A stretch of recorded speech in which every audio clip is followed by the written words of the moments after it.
Well, this is going to be a fun video. Welcome to Discovery Metal Legion. I'm your host, Jamie Horsley.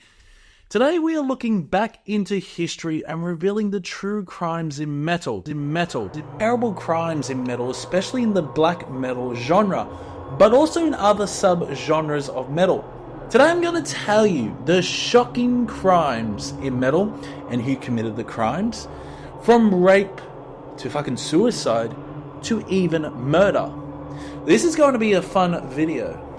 There are truly some fucked up people in this world. The reason why I'm talking a little bit slowly is to create this, dramatic effect. This video will be disturbing, but if you like crime stories, you will like this. So in the year 1998, Christian Espedal, also known as Gull, joined the band Gorgoroth as a black metal vocalist. Gorgoroth was notorious for their, extreme stage performances that included impaled fucking sheep heads, satanic symbols, and mock crucifixions involving naked girls, models covered in blood. So this comes to the point where Gull's involvement with the band took a dark turn in the year 2022, when he was in prison for 11 months for assaulting a man. But it's graphic. His troubles continued in 2005 when he was jailed for 9 months for allegedly torturing another man for 6 fucking hours. Not only that, but he collects the blood in a cup, his blood in his cup, and threatening to force the guy to drink it. Gull defended his actions in both incidents, claiming he was acting in self-defense. These incidents added sort of a controversial reputation of Gull and Gorgoroth within the black metal scene. So this crime definitely highlights the dark and violent themes that often surround the band's music and performances. But I tell you what, that is such a fucked up story, what Gull did. Although I do respect Gull, he's an amazing musician, but what he did was way beyond the music. So in May 2014, the metalcore community was taken aback when Tim Lambesis, the lead singer of As I Lay Dying, was accused of a felony for reportedly trying to hire an undercover detective to kill his wife of 8 years. He must have hated his wife. Although Lambesis argued that his mind has been affected by some drugs such as steroids, he was swiftly sentenced to 6 years in prison a mere 11 days after his arrest. So this shocking incident sent ripples through the metalcore scene and sparked conversations about the impact of substances use and mental health on individuals' actions. But yeah, that's another pretty fucked up thing that Tim did.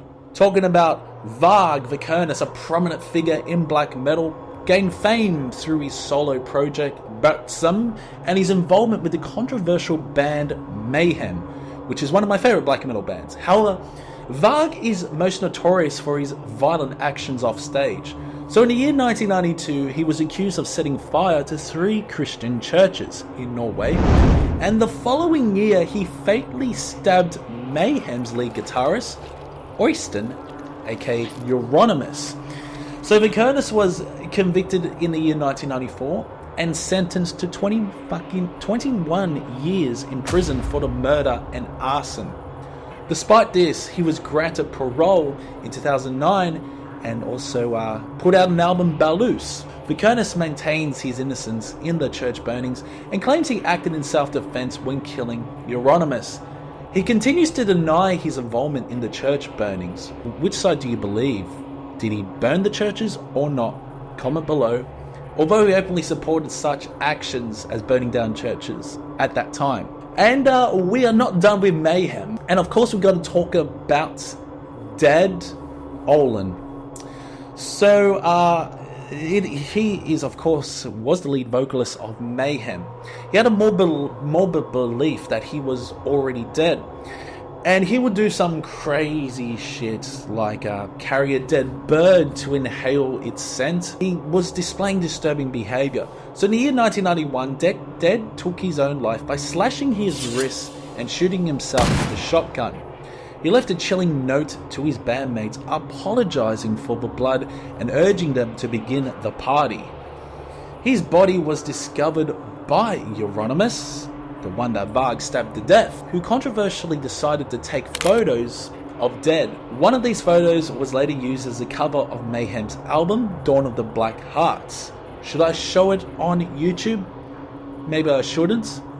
I'll reconsider if I want to edit it.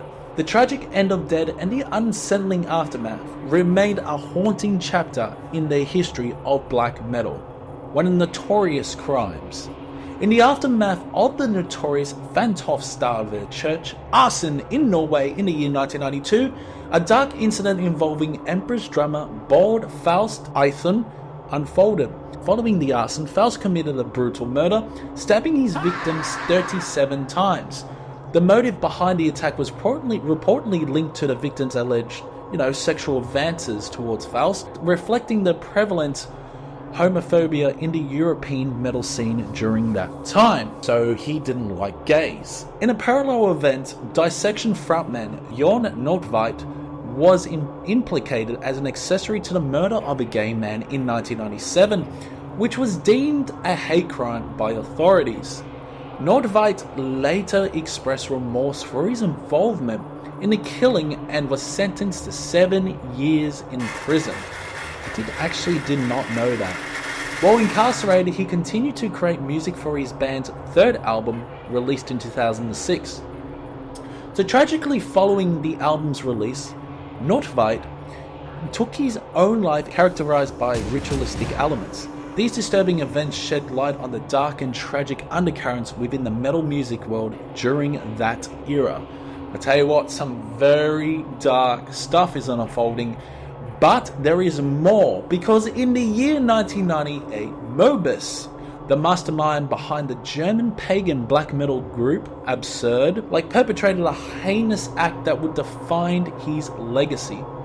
Alongside two bandmates, Moebus brutally murdered a 17-year-old named Sandro by strangling him with an electrical cord. This shocking crime stained Moebus's reputation and the band's image. Despite serving time in juvenile detention for the murder, Moebus remained active in the National Socialist metal scene, the NSBM scene. His unrepentant attitude and lack of remorse for the horrific killing further cemented his dark persona within the black metal community. The tragic loss of Sandro Bayer and Moebus's callous response to the crime underscored the disturbing and violent undercurrents present in the world of black metal, leaving an everlasting stain on Absurds. Originating from Busto Arsizio near Milan, the Beasts of Satan were a heavy metal group involved in 3 satanic ritual murders. In the year 1998, a night of drug use, sex, and heavy metal music in the woods culminated in a tragic event under the full moon. So 19-year-old Chiaro Marino was fatally stabbed while her 16-year-old boyfriend, Fabio Torres, was violently beaten to death with a hammer as he tried to protect her. Wow. That's like as bad as Varg Euronymous. In January 2004, band leader Andre Volpe's girlfriend, Mariangela Pezzotta, was shot and presumably buried alive for knowing too many of the band's inner workings. Volpe received a 30-year prison sentence, and another band member, Pietro Guerrieri, was sentenced to 16 years for their roles in the murders. Investigators suspect that the actual number of victims could be higher, possibly reaching fucking 18. Are you kidding me? They possibly could have murdered 18 people based on several other suspicious incidents, including the alleged suicides of 6 former band members. Holy shit, they're fucked up. And we're talking about one of my favorite bands. Shining's vocalist Nicholas Kavafov has gained notoriety for his unsettling behavior, including self-inflicting scars from numerous cuts, such as cutting himself live on stage, a bleak outlook on humanity, and claims that some listeners have taken their own lives influenced by the band's music. And he's actually pretty proud of people committing suicide while listening to Shining. Over 15 years and 6 albums of suicidal black metal, Kavafov's enigmatic persona has intrigued fans. In July 2006, Kavafov mysteriously vanished, leading to rumors of his suicide. However, on August 23, 2006, Shining announced the continuation of the band with a new singer named Gul, supposedly fulfilling one of Kvartof's final wishes. During a concert in Bizarre in Halmstad, Sweden, on February 3rd, 2007, Gul was unveiled to be none other than Nicholas Kvartov himself. So the fucking concert turned violent, causing a stir in the Swedish media as Kvartov, engaged in an aggressive behavior towards the audience and guest vocalists Attila Caesar and Maniac and Nadafrost, featured from Carpathian Forest. The chaotic atmosphere included distribution of razor blades to the crowd, literally handing razor blades to the crowd to commit the sinful act, and physical altercations with Kvartov and others facing assaults during the intense performance. Oh, let's all breathe now. And it's not, and it's even worse. So this is easily one of the worst crimes I have researched, and it's to do with teenagers, actually, a band that hailed from Russia.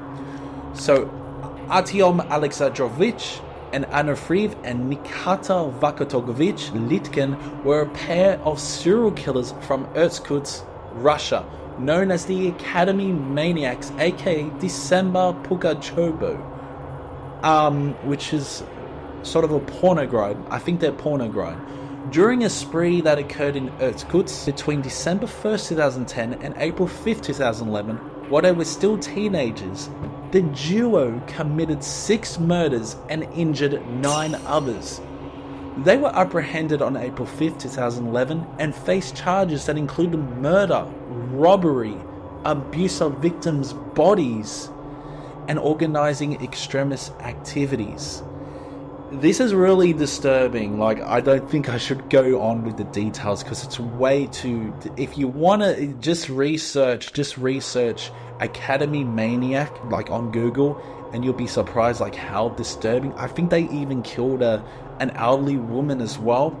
They just wanted to be serial killers, and it's just so disturbing how these teenagers murdered 12-year-olds as well. The judicial proceedings for the case took place between August 2012 and February 2013.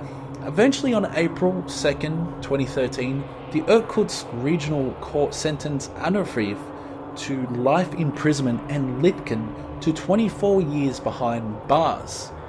So, subsequently on October 3rd, 2013, the Supreme Court of Russia confirmed Anofriv's life sentence while reducing Litkin's sentence to 20 years.